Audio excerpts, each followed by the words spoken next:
One of the inevitable consequences of doing something new is mistakes, even failure. Neither of these should worry you much if you look at them the right way.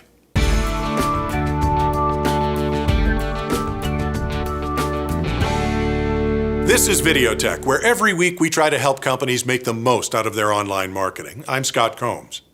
No matter what new thing you try in any aspect of your business, there will be mistakes. There will be failures.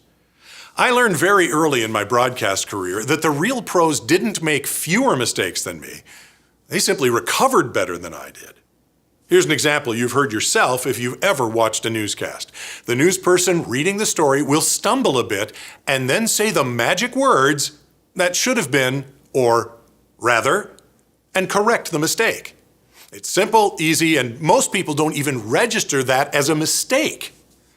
It's fair to say a news anchor bumbling a line in a newscast is less impactful to the TV station than a mistake on, say, your brochure telling the entire world they should check you out on Twitter is to your business.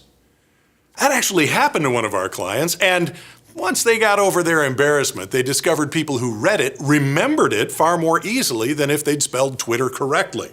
Disaster averted. When you decide to commit to a content marketing strategy, all the planning in the world will not eliminate mistakes. Inherent in the act of doing something new is the risk you'll mess it up somehow. And it's the fear of being exposed as a company that makes mistakes that so often causes businesses to choose the status quo.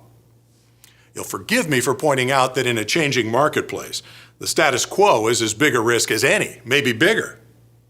As more and more business moves online, companies that fail to negotiate this change will find themselves at a competitive disadvantage.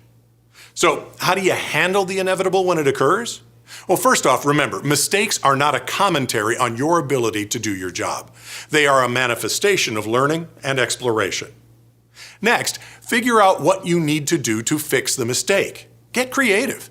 This is often where you'll come up with some truly innovative ideas that will set you apart from your competition. Thirdly, do not vilify the mistake or the mistake maker. Mistakes are hard enough without vilification, and the result of condemnation is risk aversion and mediocrity. On the other hand, if you begin to view mistakes as an opportunity for learning, an exercise to make your company better by dealing with them head-on and somewhat dispassionately, you've gone a long way to fostering a more resilient company culture that can adapt and overcome any problem. If you are to succeed at this new way of doing business, you have to embrace the mess that comes along with it.